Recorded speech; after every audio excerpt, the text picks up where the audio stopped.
For the past few days now, opposition leader, Conservative Party leader Pierre Poilievre has been on a swing through the Maritimes, driving this time. Yes. Yeah, hit the road. He joins us in studio, and we're happy to have him with us. Welcome back. It's great to be back. We are a week away now from American tariffs with almost all certainty. There's a real concern, I'm sure you've heard it in this region, about the potential impacts. I'm wondering if you can tell our viewers one specific thing, if you were in power, that you would do to respond to those.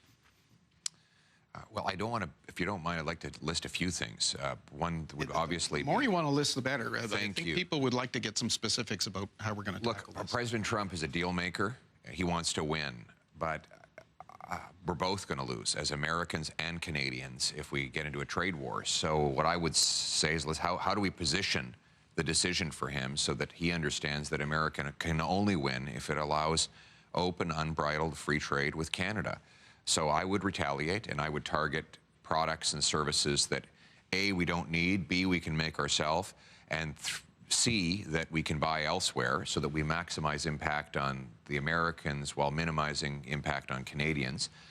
Secondly, I would pass an emergency, bring it home tax cut on work, investment, making stuff in Canada, energy, home building, so that we can stimulate more economic growth here. Three, we need to become more self-sufficient. That means knocking down barriers, more interprovincial free trade. We have freer trade with the Americans today than we do with ourselves. We have to knock down those barriers, build pipelines, LNG liquefaction facilities to sell our stuff to the world without having to go through the Americans. If they're going to be an unreliable trade partner, we've got to find ways to sell more to ourselves and more to the rest of the world. Do you see it as a dollar-for-dollar retaliation? I would say so, yeah. It has to hit hard. And again, we have to be very pinpoint and surgical to make sure we're maximizing impact on the American side while minimizing impact on our side. You talk about self-reliance. Have successive governments in Canada over the decades of all stripes become too reliant, too comfortable with the notion that U.S. will always be our biggest trade partner, and they're always right there, and we can put it on autopilot? Yes, we live next door to the biggest military and economic superpower the world has ever seen. So a lot of our economics have just been based on enjoying, basking in that glow, but we can't rely on it. And so, right now, according to Stats Can, we have about a 7% effective tariff on goods between provinces. And we remember the Como decision. Some poor guy got fined because he brought alcohol from Northern New Brunswick. Yes, I think he was from Northern New Brunswick to Quebec. And we got to knock down those barriers. We have to approve resource projects that allow us to get our stuff to market without going through the States. Right now, we are importing oil from the Americans and the Saudis in the East at world prices, and we're selling it to the Americans at discounts in the West. It's a crazy business model. We need pipelines, we need LNG plants, we need to approve resource projects quickly so that we can become self-reliant and start making things here in Canada. It's been brought up by Alberta Premier Daniel Smith and recently by Premier Tim Houston just this week, the idea of reviving Energy East. But industry has moved on. You know, Trans-Canada Pipeline, who was the big proponent behind it, it's basically gone. They're TC. They took Canada out of their name. Right. They don't. They're in Texas now. Yeah, and no one seems to be willing to take the risk. Is that project dead? And Quebec has said it would never go through Quebec, by the way.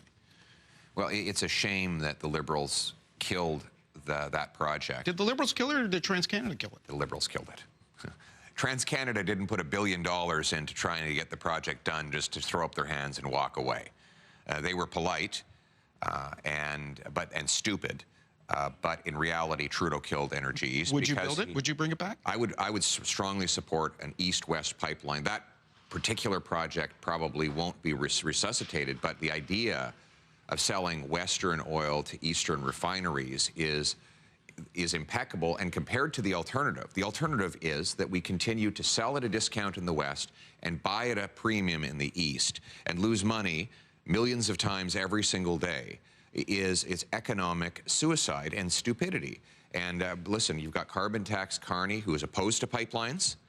He opposed the Northern Gateway pipeline. You have Freeland, who helped Trudeau kill the Energy East pipeline.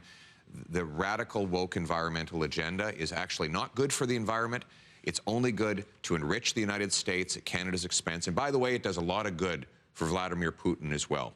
Premier Tim Houston said this week, he issued something of a vision for the province, and he said that it needs to be more self-reliant. And he would like to see mining, extraction of natural resources move quickly. Yes. Would you, if in government, change regulations or remove regulations for speedy approvals? Yes, I will repeal the anti-development Liberal law C-69, under which it now takes an estimated 19 years to get a mine approved. So here we are with the 5th biggest supply of lithium in the world. We don't mine lithium. We have the 6th biggest supply of natural gas on planet Earth. We don't export a single cubic foot of it overseas. We have the most uranium, the most potash, the list goes on, but because our laws are designed to block projects from proceeding, businesses don't put their money here. We've lost $500 billion in net investment from Canada to the U.S. This is Canadian money building mines, pipelines, business centers, factories, with paying American workers with our money. I will bring it home. We will repeal C-69. My goal is to have the fastest permits for mines anywhere in the developed world. Let me ask you about transfer payments, because that's obviously another concern here. And again, Premier Houston of Nova Scotia brought this up early in the week, and he basically telegraphed to Nova Scotians that, look, regardless of who forms the next government, we should be ready for fewer transfer payments to the province. If you were to be Prime Minister, will you cut transfer payments to maritime provinces? That's not in my plan. What my plan is to enrich the maritime provinces by making... So you won't cut them? I'm not proposing cuts. What I'm proposing is to grow the economy so that provinces... So we have provinces that are have-not can become have provinces. And there's no reason why the maritime provinces cannot move into the have category by unleashing more production of resources, by approving pipelines, natural gas production and liquefaction through a massive tax cut. We need a big tax cut on energy, investment, home building, making stuff in Canada. All of that can make Nova Scotia, New Brunswick, and all of the provinces actually could move into the have category. And under the formula, that would make it all more affordable for the Canadian taxpayer. You've been calling, of course, for an axe the tax election. Yes. Has some of the steam been taken out of that message? Because your likely competition, the two leading candidates in the Liberal leadership race, have both suggested that they'll take the consumer carbon piece out. You believe them? Tax out. Well, it doesn't matter what I think. You're the one who wants to be Prime Minister. So let's look at what we're talking about. You've got carbon tax Christia. I call her that because she was the finance minister who not only kept the carbon tax but raised it by 167%. But now she's saying she'd take it off. Oh, yes, we should believe her now. Right before a leadership vote and an election, she claims that she's been wrong for the last 9 years. She even bragged that she raised the carbon tax during an inflation crisis. And then you have carbon tax Carney, who's been Trudeau's economic advisor for the last 4 years. He complained the carbon tax wasn't high enough. And now, right before the election, they'll tell you they've changed their mind. Well, here's what they're going to do. They're going to pause the carbon tax. They'll pause the carbon tax right before the election. And they'll say, forget all about the last 9 years. And then if they're reelected, they'll hike it higher than ever before. If you want to axe the carbon tax, if you want to take the GST off new homes so you can afford a place to live, you have to vote for the common sense Conservatives.